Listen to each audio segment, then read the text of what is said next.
আপনি দেখছেন ইতিহাস কথা। ইতিহাসের অন্ধকারে লুকিয়ে থাকার রহস্য, যুদ্ধ আর অজানা সত্য নিয়ে আমাদের এই আয়োজন। এই এক্সপ্লেনারটি ভালো লাগলে অবশ্যই চ্যানেলটি সাবস্ক্রাইব করুন। চলুন সময়টাকে একটু পেছনে টেনে নিয়ে যাই। ফিরে যাই ১৯৪৭ সালের সেই অদ্ভুত আর শ্বাসরুদ্ধকর দিনগুলোতে, যখন পুরো একটি দেশ আক্ষরিক অর্থে বিশ্বাস করতে শুরু করেছিল যে পৃথিবীতে অন্য কোনো গ্রহের প্রাণী চলে এসেছে। একটু কল্পনা করুন তো, দ্বিতীয় বিশ্বযুদ্ধ সবেমাত্র শেষ হয়েছে। যুদ্ধের ট্রমা বা ক্ষত মানুষের মন থেকে তখনও মুছে যায়নি। আমেরিকার সাধারণ মানুষ ভুগছে এক অজানা আতঙ্কে। ঠিক এমন একটা সময় একটি প্রত্যন্ত অঞ্চল থেকে খবর এলো, আকাশ থেকে নাকি রহস্যময় এক যানের ধ্বংসাবশেষ মাটিতে আছড়ে পড়েছে। মুহূর্তের মধ্যে শুরু হলো চরম সামরিক গোপনীয়তা। সাধারণ মানুষের মনে দানা বাঁধতে শুরু করল হাজারো প্রশ্ন। এমন একটা ঘটনা যা গোটা আমেরিকাকে রীতিমতো কাঁপিয়ে দিয়েছিল। অধ্যায় ১ ১৯৪৭ সালের ইউএফও আতঙ্ক। পুরো ঘটনার গভীরে যাওয়ার আগে আমাদের সে সময়ের মানুষের মানসিকতাটা একটু বুঝতে হবে। দ্বিতীয় বিশ্বযুদ্ধের সময় আকাশে শত্রুপক্ষের বিমান আসছে কিনা তা দেখার জন্য সাধারণ মানুষও সবসময় আকাশের দিকে নজর রাখত। যুদ্ধের পর আকাশ দেখার এই অভ্যাসটা তাদের রয়েই গেল। মানে আকাশে একটু অস্বাভাবিক কিছু দেখলেই সবার বুক ছ্যাদ করে উঠত, এই ভেবে যে শত্রুরা আবার কোনো নতুন অস্ত্র বানালো না তো। আর ঠিক এই অতি সতর্কতাই জন্ম দিয়েছিল ইতিহাসের সবচেয়ে বড় ফ্লাইং সসার বা ইউএফও আতঙ্কের। এই আতঙ্কের বারুদে প্রথম আগুনটা কে লাগালো জানেন? কেনেথ আর্নল্ড নামের একজন সাধারণ সিভিলিয়ান পাইলট। ২৪ জুন তিনি দাবি করে বসলেন যে মাউন্ট রেনিয়ারের উপর দিয়ে প্লেন চালানোর সময় তিনি অদ্ভুত চাকতি আকৃতির কিছু একটা উড়তে দেখেছেন। ব্যাস, আর যায় কোথায়? সংবাদ মাধ্যমগুলো লুফে নিল খবরটা, আর জন্ম হলো নতুন এক শব্দের, ফ্লাইং সসার। মাত্র কয়েকটা দিনের ব্যবধানে এই একটা খবর সারা দেশে একেবারে দাবানলের মতো ছড়িয়ে পড়ে। পরিস্থিতি ঠিক কতটা পাগলাটে হয়ে গিয়েছিল তা শুধু একটা সংখ্যা দেখলেই বুঝতে পারবেন: ৮০০। হ্যাঁ, কেনেথ আর্নল্ডের সেই দাবির পর মাত্র কয়েক সপ্তাহের মধ্যে অন্তত ৮০০ বার ফ্লাইং সসার দেখার রিপোর্ট জমা পড়ে মিডিয়াতে। এর মধ্যে কিছু ছিল গুজব, কিছু মানুষের চোখের ভুল, আর বাকিটা স্রেফ গণ উন্মাদনা। আর এই চরম উত্তেজনার ঠিক কেন্দ্রবিন্দুতেই ঘটে যায় সেই বিখ্যাত ঘটনাটি। অধ্যায় ২, রসওয়েল ক্র্যাশ ইনসিডেন্ট। নিউ মেক্সিকোর একদম শান্ত একটা জায়গা কিভাবে রাতারাতি পৃথিবীর সবচেয়ে বড় রহস্যের কেন্দ্রবিন্দু হয়ে উঠল, এবার সেটাই আপনাদের জানাবো। জে.বি. ফস্টার র্যাঞ্চ নামের একটা খামারে এমন কিছু একটা পাওয়া গেল যা দেখে খোদ মার্কিন সামরিক বাহিনীও একেবারে হতবাক হয়ে গিয়েছিল। খামারের ফোরম্যান ম্যাক ব্রাজেল একদিন তিনি দেখলেন তার খামারের মাটিতে অদ্ভুত সব জিনিস ছড়িয়ে ছিটিয়ে আছে। কি ছিল সেখানে? সাধারণ টিনফয়েল, কাগজ, টেপ, রাবার আর কিছু লাঠি।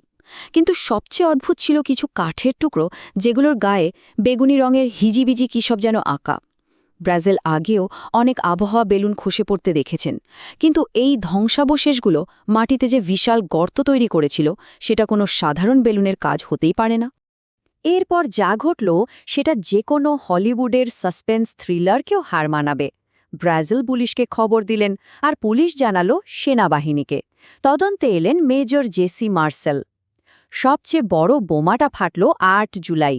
মার্কিন সামরিক বাহিনী অফিসিয়ালি ঘোষণা দিল তারা নাকি একটা উড়ন্ত চাকতি উদ্ধার করেছে।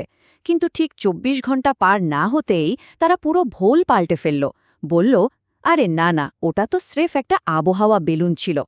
ভেবে দেখুন অবস্থাটা। এই যে রাতারাতি বয়ান পাল্টে ফেলা আর ক্র্যাশ সাইটের চারপাশে সামরিক বাহিনীর কড়া পাহারা, এটাই মূলত কাল হয়ে দাঁড়াল। মানুষের মনে প্রশ্ন জাগাটা কি খুব অস্বাভাবিক? যদি এটা স্রেফ একটা বেলুনই হয়, তাহলে এত লুকোচুরি কেন? কেন এই তড়িঘড়ি করে বিবৃতি প্রত্যাহার? আর ঠিক এখান থেকেই জন্ম নিল ইতিহাসের অন্যতম জনপ্রিয় কনস্পিরেসি থিওরি। সরকার নিশ্চয়ই আমাদের কাছ থেকে এলিয়েন বা ভিন গ্রহের প্রাণীদের সত্য লুকিয়ে রাখছে। অধ্যায় ৩, স্নায়ুযুদ্ধের আতঙ্ক। আসল ব্যাপারটা কি ছিল? সরকার কি সত্যি এলিয়েন লুকাচ্ছিল, নাকি অন্য কিছু? এই রহস্যের জট খুলতে হলে আমাদের সেই সময়কার রাজনৈতিক অবস্থাটা বুঝতে হবে। ফিরে যেতে হবে স্নায়ুযুদ্ধ বা কোল্ড ওয়ারের সেই দম বন্ধ করা দিনগুলোতে। সময়টা ১৯৪৭। দ্বিতীয় বিশ্বযুদ্ধের ধ্বংসলীলার রেশ কাটতে না কাটতেই শুরু হয়ে গেছে আমেরিকার সাথে সোভিয়েত ইউনিয়নের স্নায়ুযুদ্ধ। প্রতিটা আমেরিকানের মনে তখন একটা মারাত্মক ভয়। এই বুঝি সোভিয়েত ইউনিয়ন তাদের উপর পারমাণবিক বোমা ফেলল। এই নিউক্লিয়ার অ্যাটাকের ভয় পুরো জাতিকে মানসিকভাবে রীতিমতো প্যারানয়েড বা আতঙ্কগ্রস্ত করে তুলেছিল। এই সময় মানুষের চিন্তাভাবনা মূলত দুটো ভাগে ভাগ হয়ে গিয়েছিল। একদল বাস্তবসম্মত ভয় থেকে ভাবছিল এই ফ্লাইং সসারগুলো নিশ্চিত সোভিয়েত ইউনিয়নের কোনো গোপন রকেট বা স্পাই টেকনোলজি। আর এক দলের বিশ্বাস ছিল ওগুলো অন্য গ্রহ থেকে আসা মহাকাশযান। কিন্তু মজার ব্যাপার কি জানেন, এই দুই দলের থিওরি আলাদা হলেও একটা জায়গায় তারা সবাই একমত ছিল, তা হলো সরকার আমাদের কাছে মিথ্যা বলছে। অধ্যায় ৪, ডিক্লাসিফাইড প্রজেক্ট মোগল। দশকের পর দশক এই রসওয়েল ঘটনা একটা অমীমাংসিত রহস্য হয়েই ছিল।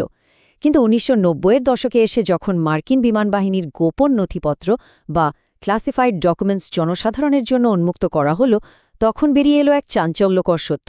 মিথের চাদর সরে গিয়ে সামনে এলো আসল ইতিহাস। ১৯৯৪ সালে মার্কিন বিমানবাহিনী অবশেষে একটা বিস্তারিত রিপোর্ট প্রকাশ করে, আর সেখানে তারা স্বীকার করে নেয় যে রসওয়েলে যা পড়েছিল তা মোটেও কোনো সাধারণ আবহাওয়া বেলুন ছিল না। তার মানে সরকার আসলেই সেদিন মিথ্যা বলেছিল। কিন্তু সেই মিথ্যা কোনো এলিয়েনকে আড়াল করার জন্য ছিল না, বরং অত্যন্ত গোপনীয় একটা সামরিক প্রজেক্টকে সোভিয়েত স্পাইদের হাত থেকে বাঁচানোর জন্যই বলা হয়েছিল। সেই টপ সিক্রেট প্রজেক্টের নাম ছিল প্রজেক্ট মোগল। এটা সাধারণ কোনো বেলুন ছিল না, ছিল প্রায় ৬০০ ফুট লম্বা এক বিশাল বেলুন ট্রেন। এর কাজ কি ছিল জানেন? বায়ুমণ্ডলের অনেক ওপরে ভেসে থেকে বিশেষ কিছু মাইক্রোফোনের সাহায্যে সোভিয়েত ইউনিয়নের পারমাণবিক বোমার পরীক্ষার শব্দ রেকর্ড করা। স্নায়ুযুদ্ধের সেই চরম উত্তেজনার মুহূর্তে এই প্রজেক্টের গুরুত্ব ছিল আক্ষরিক অর্থে আকাশচুম্বী। তাহলে আপনাদের মনে নিশ্চয়ই প্রশ্ন আসছে, ওই যে এলিয়েনদের মৃতদেহ উদ্ধারের গল্পগুলো, সেগুলোর কি হলো? বিমানবাহিনীর ওই রিপোর্টেই এর উত্তর দেয়া হয়েছে। আসলে ১৯৫০-এর দশকে আমেরিকান সেনাবাহিনী অনেক উঁচু থেকে মানুষ পড়ার প্রভাব পরীক্ষা করার জন্য কিছু টেস্ট ডামি বা পুতুল আকাশ থেকে ফেলত।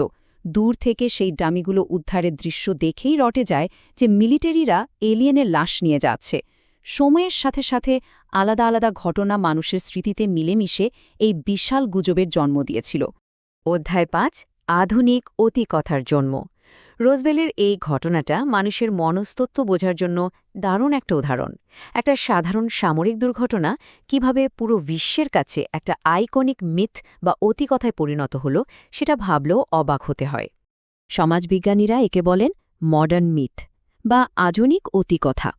আসলে হয় কি, যখন কোনো সমাজে চরম ভয় কাজ করে এবং সরকারের ওপর থেকে মানুষের বিশ্বাস উঠে যায়, তখন যুক্তির চেয়ে রহস্য মানুষের কাছে বেশি আকর্ষণীয় মনে হয়। পরবর্তীতে কেনেডি হত্যাকাণ্ড এবং ওয়াটারগেট কেলেঙ্কারির পর মার্কিনীদের সরকারের উপর বিশ্বাস একদম শূন্যের কোঠায় নেমে গিয়েছিল। আর ঠিক সেই সুযোগটাতেই রসওয়েলের এই মেথ ডালপালা মেলে বিশাল আকার ধারণ করে। পুরো ঘটনাগুলোর টাইমলাইনের দিকে তাকালে আপনি নিজেই বুঝবেন কিভাবে তিলকে তাল করা হয়েছে। ১৯৪৭ সালে যখন ক্র্যাশ হয় তখন কিন্তু কেউ কোনো মৃতদেহের কথা বলেনি। এই এলিয়েনের লাশ পাওয়ার চাঞ্চল্যকর দাবিগুলো প্রথম সামনে আসে ঘটনার প্রায় ৩০ বছর পর, ১৯৭০-এর দশকের শেষের দিকে। এরপর ১৯৮০ সালে একটা বই প্রকাশের মাধ্যমে গল্পটা পাকাপোক্তভাবে মানুষের মগজে গেঁথে যায়। আর আজকের অবস্থাটা দেখুন, একদিকে আছে বিমানবাহিনীর সেই ফ্যাক্ট ভিত্তিক নিরেট রিপোর্ট, অন্যদিকে দাঁড়িয়ে আছে রসওয়েলের সেই বিখ্যাত ইউএফও মিউজিয়াম। স্নায়ুযুদ্ধের একটা চরম গোপনীয় স্পাই মিশন আজ নিউ মেক্সিকোর সবচেয়ে বড় ট্যুরিস্ট অ্যাট্রাকশন। মানুষ আজও সেখানে দলে দলে যায়, সত্যটা জানার জন্য নয়, বরং ওই রহস্যের রোমাঞ্চটা গায়ে মাখার জন্য। দিন শেষে সব প্রমাণ আর ফ্যাক্টস যদি আমরা একপাশে সরিয়েও রাখি, একটা খুব সুন্দর কিন্তু অদ্ভুত প্রশ্ন আমাদের সামনে এসে দাঁড়ায়। হয়তো সবচেয়ে বড় রহস্য আকাশে কি ছিল সেটা নয়, বরং মানুষ কেন বিশ্বাস করতে চেয়েছিল যে তারা একা নয়। আপনি দেখছিলেন ইতিহাস কথা। এই এক্সপ্লেনারটি ভালো লাগলে সাবস্ক্রাইব করতে ভুলবেন না। আজকের মতো বিদায়। ধন্যবাদ পুরো আয়োজনটি দেখার জন্য।